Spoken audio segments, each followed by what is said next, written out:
নমস্কার। আশা করি আপনারা সকলে ভালো আছেন।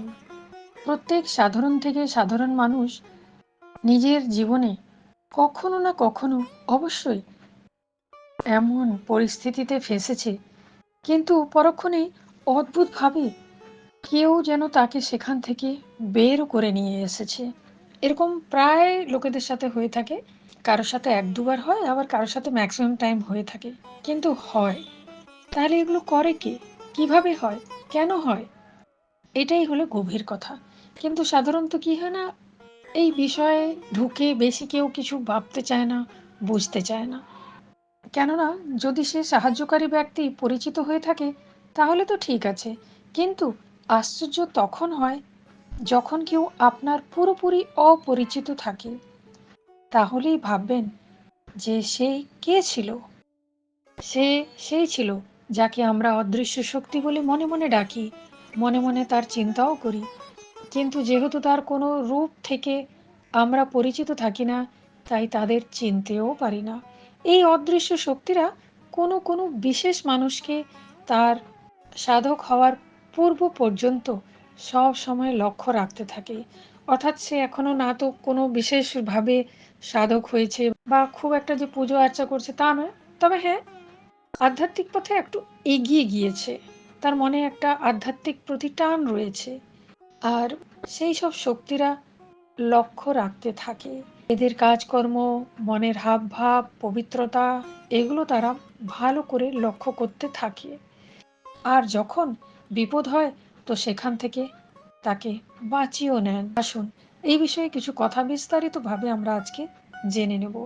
তবে এগোনোর পূর্বে আপনাদের কাছে একটি ছোট্ট রিকোয়েস্ট রইল যে আজকে এই অদৃশ্য শক্তিদের বিষয়ে যা কিছু আমি জানাবো সে বিষয়টি যদি আপনাদের ভালো লেগে যায় তো চ্যানেলকে লাইক, শেয়ার অ্যান্ড সাবস্ক্রাইব অবশ্যই করে দেবেন, আর বেল আইকনকে ট্যাপ করে দেবেন, যাতে এই ধরনের আশ্চর্য আশ্চর্য ঘটনাযুক্ত, যেগুলো কি অতি সত্য, আপনাদের কাছে আমি নিয়মিতভাবে নিয়ে আসতে পারি। বন্ধুরা, যখন কোনো মানুষ প্রায় কোনো পুজো করেন বা বেশ দীর্ঘদিন ধরে কোনো সাধনা করে চলে আসছেন, অথচ ওনার হয়তো কোনো গুরু নেই, তখন সে যাকে ডাকছে তো তারা সাড়া দিতে চলে আসেন।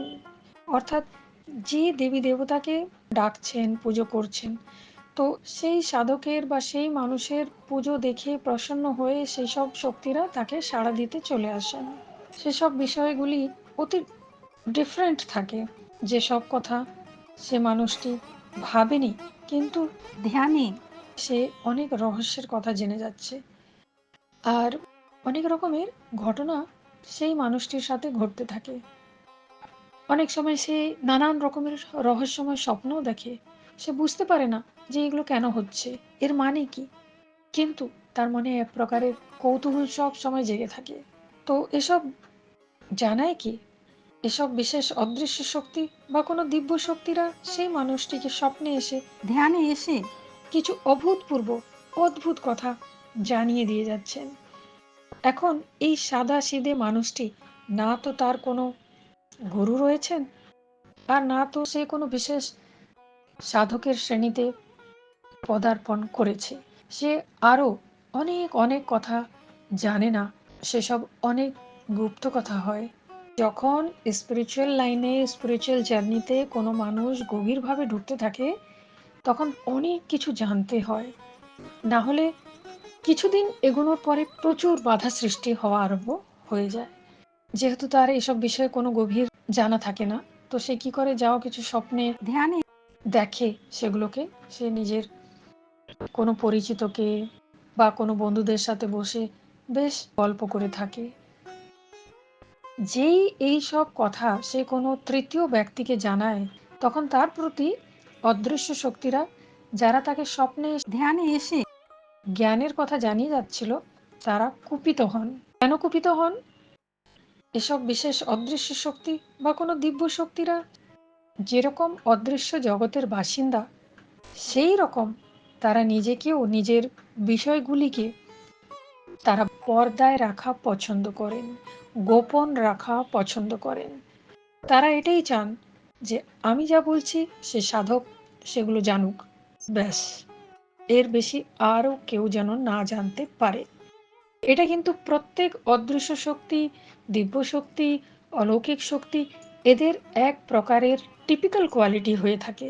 এটা কিন্তু তাদের মধ্যে থাকেই থাকে। তারা কখনোই নিজের বিষয় বাইরে আউট করতে চান না।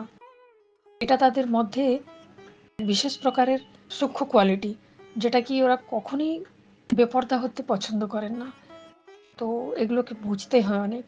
তারা নিজেকে গুপ্ত রাখতে পছন্দ করেন এবং যাকে তারা ভালোবাসেন তার কাছেও এইরকম আশা রাখেন যে যা কিছু আমি সেই ভক্তকে বা সেই সাধককে জানাচ্ছি সে যেন বাইরে কোথাও এসব আলোচনা না করে। আর বন্ধুরা, আমি যতটা এসব শক্তিদের মনোভাব ও কার্যপ্রণালীকে বুঝতে পেরেছি, তাতে প্রতিটি ঘটনার পেছনে সাধক বা মানুষের হৃদয়ে ভক্তি ও অদৃশ্য শক্তিদের মনে প্রেমকে বুঝতে পেরেছি। এরা সাধকের ভক্তি দেখে, নিষ্ঠা দেখে তার প্রতি আকৃষ্ট হন আর নিজেকে গুপ্ত রূপে তার সাথে জড়িয়ে রাখতে চান। এতে কোনো ভয়ের ব্যাপার নেই বা কোনো ক্ষতি হওয়ারও কারণ নেই, কেননা এরা কোনো ভূত নয় বা নেগেটিভ এনার্জি নন। এরা সাত্ত্বিক রূপ। কিন্তু সাধক বা এক সাধারণ মানুষ যখন এদের কথা উজাগর করে দেয়, তো এরা সেই সাধকের সাথ ছেড়ে চলে যান আর ফিরে আসতে চান না। নর্মালি এরা সব ফিমেল শক্তিরাই থাকেন, কিন্তু কোনো কোনো সময় মেল শক্তিও দেখতে পাওয়া যায়, কিন্তু অনেক কম হয়। কেন কি আমার রিসার্চ এই বলে যে শক্তি মানেই স্ত্রীতত্ত্ব। এক ভাই যিনি নিজের ঘটনা জানিয়েছেন, আপনারা সেটা স্ক্রিনে দেখতে পাচ্ছেন।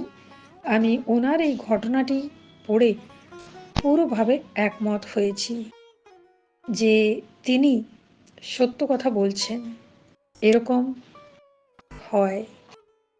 এখানে একটা প্রশ্ন ভাই জিজ্ঞেস করেছেন যে কোনো তন্ত্রবিদ্যা দ্বারা এইসব অনুভূতিকে কি কেড়ে নেওয়া হয়েছে? কারণ যে ওনার কাছে শক্তিরা আসতেন তাদের মধ্যে যে শেষ শক্তি ওনাকে জানিয়েছিলেন যে তান্ত্রিক দ্বারা তার ক্ষতি করা হচ্ছে, যার ফলে ওনার সাথে এই ধরনের আর কোনো ঘটনা ঘটছে না বা কোনো শক্তিরা তার কাছে এসে স্বপ্নে কিছু জানাচ্ছেন না। অনেক ক্ষেত্রে এরকম হয় বটে, কিন্তু আপনার ক্ষেত্রে কোনো তান্ত্রিক ক্রিয়া করা হয়নি। কারণ আমার যতদূর মনে হচ্ছে আপনার এই সব সাধনা, এই সব অদৃশ্য শক্তিদেরকে কিভাবে মানিয়ে রাখতে হয় সেই সব বিষয় জানিয়ে দেওয়ার জন্য আপনার কোনো গুরু নেই। আমার যতদূর মনে হচ্ছে আপনার কোনো গুরু নেই, তাই জন্য আপনি জানেন না যে এই ধরনের অদৃশ্য শক্তিদেরকে কিভাবে মানিয়ে রাখতে হয়। তাই যাদের গুরু থাকেন না, সাধারণত কোনো তান্ত্রিক তাদের এইসব বিদ্যা নিয়ে ক্ষতি করতে চান না। দেখো ভাই, তান্ত্রিকের নামে এত ভয় পেতে নেই।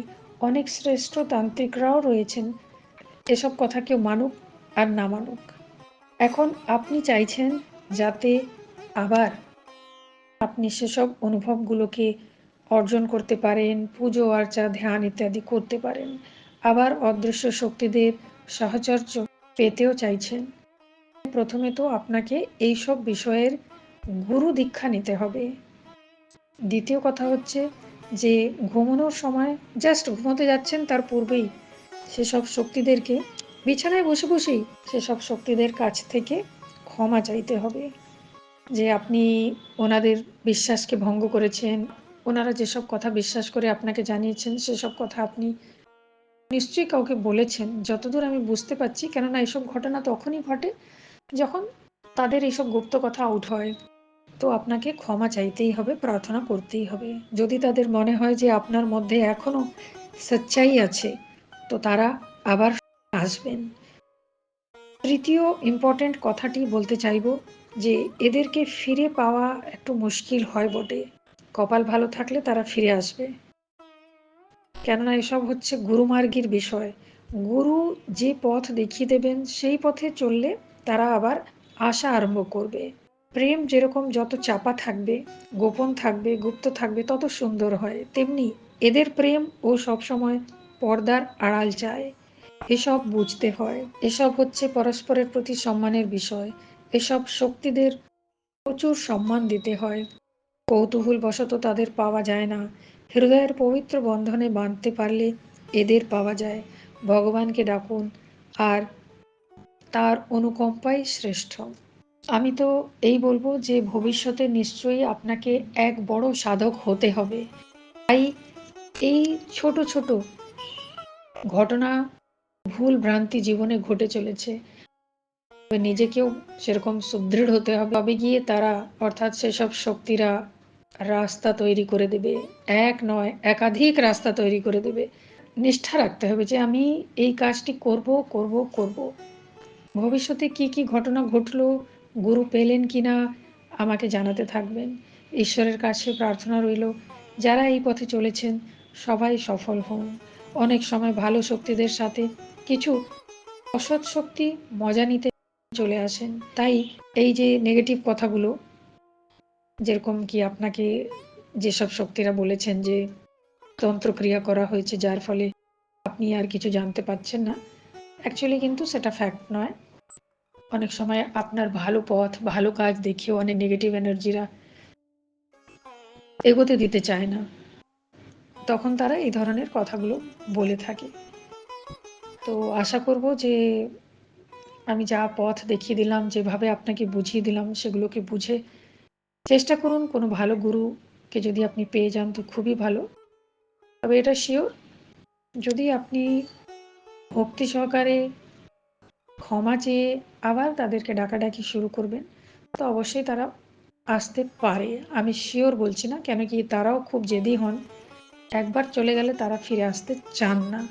আমি আপনাদেরকে অনেক গোপন কথাও জানিয়ে দিচ্ছি অদৃশ্য শক্তিদের বিষয়ে, এগুলো কিন্তু হয়ে থাকে।